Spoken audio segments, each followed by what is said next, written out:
Welcome to the Salmon Runs YouTube. Enjoy the video. In this video, I will explain Excel versus LibreOffice full comparison. Follow along and open both programs to watch menus, formulas, charts, and compatibility side by side. I narrate clear examples of common tasks, highlight differences in functions, pivot behavior, and charting, and provide practical tips for migrating files. Keep an eye on real-world trade-offs and simple tests you can run to pick the right tool for your needs. Let's walk through core features step by step so you can see real differences without jargon. I'll open identical spreadsheets, demonstrate formulas, chart creation, and basic data cleanup. You'll notice where Excel adds automation and cloud sync, and where LibreOffice keeps things simple and file-friendly.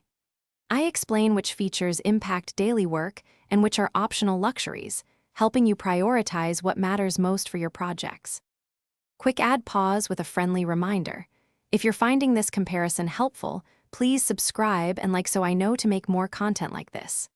Quick recommendation: Dollar Banknote, a book that can truly change how you think about money, The Simple Path to Wealth, pairs well with budgeting tips you might build in spreadsheets. Check the description for the link and other deals, then now let's get back to the video. I test performance with a few medium-sized spreadsheets and real formulas so you get relevant results. You will hear about memory use, calculation speed, and responsiveness when sorting or filtering large tables. I also compare macro ecosystems, automation ease, and cross-compatibility when moving files between apps. My goal is to help you judge whether speed, scripting, or compatibility should drive your choice for day-to-day use. Thanks for watching. Consider subscribing if we helped you.